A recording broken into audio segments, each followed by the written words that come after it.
আজকে আমি তোমাদের সাথে কাঁচকলার কোপ্তার রেসিপি শেয়ার করব। সবার প্রথমে কাঁচকলা, আলু আর লঙ্কা কেটে নিতে হবে। তারপরে উনানে আঁচ ধরিয়ে গরম জল করতে হবে।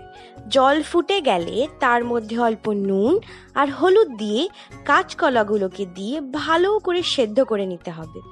তারপরে সিদ্ধ করে রাখা কলাগুলোর মধ্যে খোসা ছাড়িয়ে তার মধ্যে নুন, হলুদ, অল্প লঙ্কার গুঁড়ো দিয়ে ভালো করে মাখতে হবে।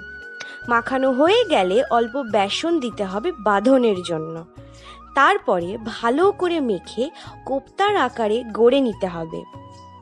কোপ্তাগুলো ভাজার জন্য কড়াইতে তেল দিয়ে একে একে কোপ্তাগুলোকে দিয়ে ভালো করে ভেজে নিতে হবে। তারপরে ঝোলের জন্য আবার কড়াইতে তেল দিয়ে শুকনো লঙ্কা ফোড়ন দিয়ে কেটে রাখা আলুগুলোকে দিয়ে ভালো করে ভেজে নিতে হবে।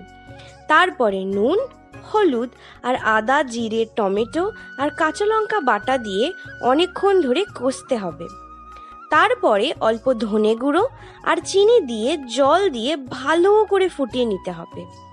ওপর থেকে চেরা কাঁচা লঙ্কা আর ভেজে রাখা কোপ্তাগুলো দিয়ে ফুটে গেলে গরম মশলা দিয়ে নামিয়ে নিলেই রেডি কাঁচকলার কোপ্তা।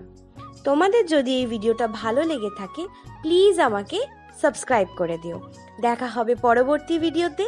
আজকের জন্য এইটুকু। Thanks for watching.